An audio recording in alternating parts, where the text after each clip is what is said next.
حضرت بایزید بستامی رحمۃ اللہ تعالی علیہ فرماتے ہیں، کیا خوبصورت جملے ہیں، ذرا سنیے گا. کہتے عام مومنوں کے مقام کی جو انتہا ہے نا، ہم جیسے جو عام لوگ ہیں، وہ صالحین کے مقام کی ابتدا ہے. جدھر اینڈ ہوتی ہے نا ہماری، ادھر صالحین کی وہاں سے شروع ہوتی ہے.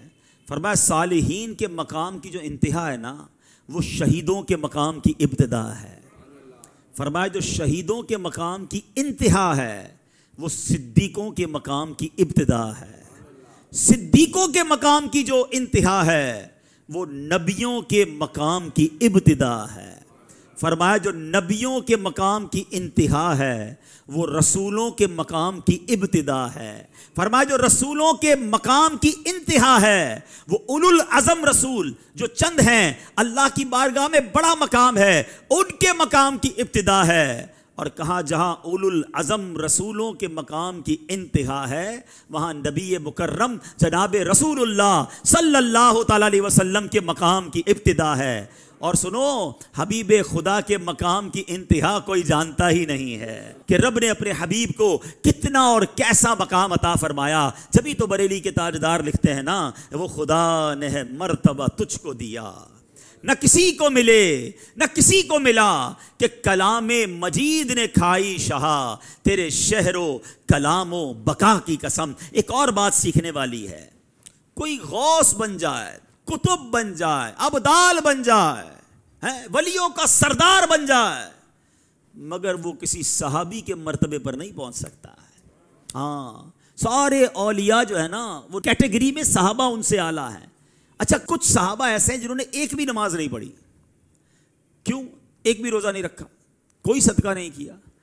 ایسا ہوا کہ کئی بار غزوات ہو رہے تھے تو نبی پاک کی بارگاہ میں کچھ لوگ آئے کہ حضور اگر ابھی ہم ایمان لے آئیں اور ہم بھی غزوے میں شامل ہو جائیں، شہید ہو جائیں، تو کیا ہمیں جنت ملے گی؟ آقا نے فرمایا تمہیں جنت ملے گی. کلمہ پڑھا، غزوے میں گئے، کوئی نماز نہیں پڑھی، کوئی روزہ نہیں رکھا، چند منٹ پہلے ایمان قبول کیا اور مسلمان ہوئے، شہید ہوئے. ساری دنیا کے غوث کتب ابدال سے بڑا مرتبہ حاصل ہو گیا. وجہ کیوں بھائی؟ ساری زندگی غوث پاک تو نمازیں پڑھتے رہے، روزے رکھتے رہے، ساری زندگی جو تلاوت قرآن کرتے رہے. اولیاء کرام کے واقعات پڑھو، مجاہدات سے بھرے ہوئے ہیں. انہوں نے ایک نماز نہیں پڑھی اور ساری دنیا کے غوث کتب ابدال سے کیوں بڑھ گئے؟ اللہ اکبر. جواب یہ ہے کہ جلوہ جانا دیکھا تھا، مصطفیٰ کریم کی صحبت اٹھائی تھی. ارے وہ مقام دیکھو میرے آقا کا کہ کوئی لمحہ بھر کی صحبت اٹھا لے، ساری دنیا کے ولیوں سے بھی آگے بڑھ جائے. تو مصطفیٰ کریم کی شان کا عالم کیا ہوگا، میرے آقا کے مقام کا عالم کیا ہوگا. تو صحابہ کو جو یہ مقام ملا نا، اللہ کیونکہ جلوہ جانا یا نبی پاک کی صحبت اٹھائی. ایک اور عشق والی بات کہہ دیتا ہوں. ایک بار میں مدینہ شریف گیا تھا تو ایک صاحب نے بڑی کمال کی بات کہی، اور جب سے وہ بات سنی ہے میں کوشش کرتا ہوں کہ جب حاضری ہو تو اس بات کو خود ہی دہراتا ہوں، بہت اس سے ذوق بڑھتا ہے. انہوں نے ایک جملہ کہا تھا، تمہیں پتہ ہے تم کہاں آئے ہو؟ تمہیں اندازہ ہے تم کہاں آئے ہو؟ 1450 سال پہلے آتے تو صحابی بن جاتے. بات کی گہرائی سمجھو.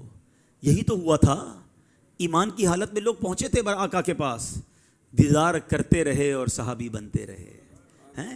آج ٹھیک ہے ہمیں وہ مرتبہ حاصل نہیں، مگر ٹرائی ٹو انڈرسٹینڈ اس مقام اور اس جگہ کی روحانیت کو سمجھو کہ یہ وہ مقام ہے جہاں سے یوں رحمتیں بڑھتی ہیں، جہاں سے یوں کرم نوازیاں ہوتی ہیں.